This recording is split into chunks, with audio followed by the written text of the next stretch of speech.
The court found that it's Congress that decides how agencies function. Congress creates them, Congress dissolves them.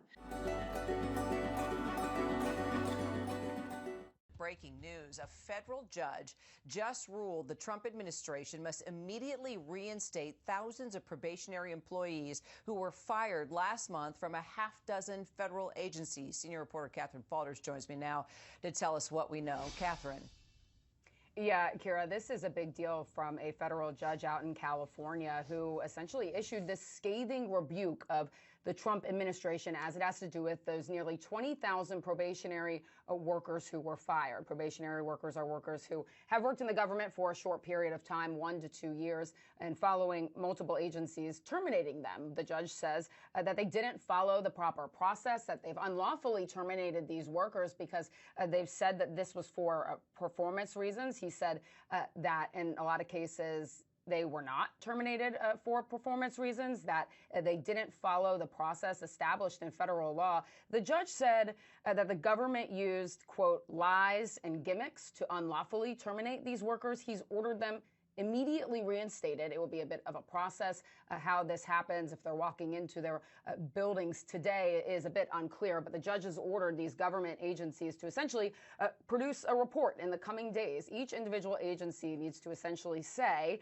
they need to notify all employees that they're reinstated. They have to identify everybody who was fired and who was a probationary worker.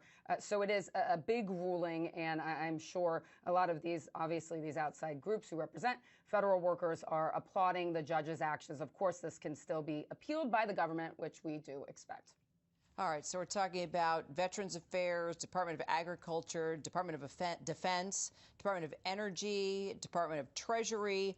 Trump and Musk probably are going to appeal, right? So what would that look like? Yeah, exactly. They sure will. I don't believe the government has filed a notice of appeal yet, but I could expect the Department of Justice to do that, I'm sure, in the coming hours. So they will appeal.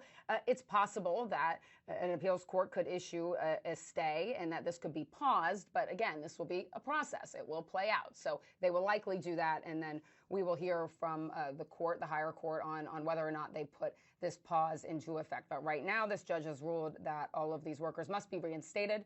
There's about 20,000 of them. It's definitely a big win for the federal workforce. Got it. All right. Yeah, they're going to love this. Catherine Faulders, thank you so much. Law professor Kim Whaley joined me now with more on this breaking story. All right, Catherine, what do we know? So essentially what the judge is saying here is that Elon Musk's attempts to unilaterally dismantle USAID likely violated the Constitution. And essentially that obviously is as it relates to Elon, but also any of his employees, those Doge employees who helped this dismantling of it. Now, what's important here is what the judge says. It's unclear what implications this will have long term, but what the judge did do is that for any current USAID employees or those on administrative leave, the judge says that essentially the email, payment, security notification, and all other electronic systems, I'm quoting from him here, need to be reinstated. So again, while the judge did rebuke, of course, Musk's role within the Trump administration and his role with Doge in dismantling unilaterally USAID, it's really not clear exactly the implications of this decision, and the operations of USAID remain unclear at this point. But surely a rebuke of Elon Musk and his role, which the judge believes is unconstitutional. So, Kim, from a legal perspective, do you think we could see a domino effect here?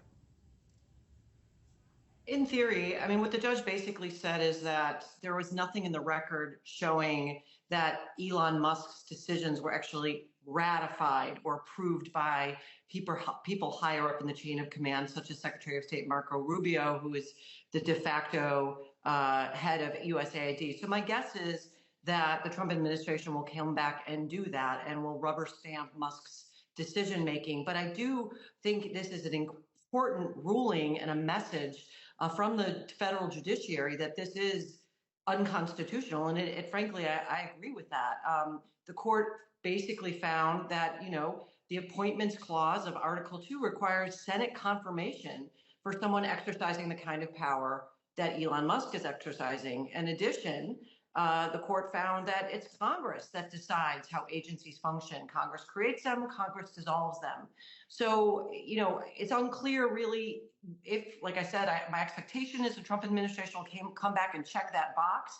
But I don't think it's going to make this problem go away for the Trump administration, because it really does undermine the foundation of the separation of powers, which is that everyone in the government who exercises significant authority should be accountable to the voters. Elon Musk is not. And that's a gaping hole in our constitutional structure. And one way or the other, I think this will go to the Supreme Court. Oh, you do think it'll go all the way to the Supreme Court? So, I mean, there have been critics out there saying that we are in a constitutional crisis right now. Kim, as a law professor and someone who's been following how basically the courts have been flooded by all these firings and cuts and dismantling of certain organizations by Elon Musk, do you think we're in a constitutional crisis? I think there's no question. I frankly, Kira, don't understand the argument that we're not in a constitutional crisis. What's a constitutional crisis? The accumulation of power in one place, one person, that is Donald Trump. The revolutionary people who fought the Revolutionary War did it to get rid of a king with unlimited power and broke that power up to 3 different branches. Trump and the Republicans in Congress have allowed this, has basically overridden Congress's prerogative, creating agencies, dissolving agencies, appointment, removal, the power of the purse, ignoring all of that. So that's taking that power from Congress. And we're also seeing pushback on judges, impeachment efforts for judges just following the law, the rule of law, and reporting that the Trump administration is ignoring federal court orders. That means someone in the government thinks that there's no accountability for him. That's not a democracy. That is unlimited power, one person. It's completely antithetical to our constitutional structure. So it's hard for me to, again, understand the argument we're not in a constitutional crisis if one guy can call all the shots and there's nobody who can stop him or even willing to push back in this moment. Which brings us to the Supreme Court, Catherine. I mean, Chief Justice John Roberts weighed in on this case today. How do you see this playing out now with the highest court in the land? Yeah, Kira, it's a good question. And he weighed in as it relates to President Trump and his allies calling on a separate judge in the D.C. District Court, Judge Boasberg, to be impeached because of his rulings as it related to the ordering the government to turn around those flights related to deportations under the Alien Enemies Act, and then further orders from the judge to essentially have the government provided more information on these deportations. So John Roberts did weigh in on Trump and administration officials calling for him to be impeached. And Roberts said, I'm going to quote this, he said, for more than 2 centuries, it has been established that impeachment is not an appropriate response to disagreement concerning a judicial decision. The normal appellate review process exists for that purpose. It's an extraordinary statement from Roberts, who felt the need to come out as Trump and allies were responding to a ruling, to orders from a district judge, and solely on the basis that they just didn't like what the judge had to say or what the judge ruled. So as Kim mentioned, this idea of defying orders from a court, it will still remain in the bloodstream and be discussed. And with the backdrop, of course, of what John Roberts is saying about impeachment as Trump and allies continue to push that. And we'll continue to cover it all. Catherine Faulders, Kim Whaley, thank you both.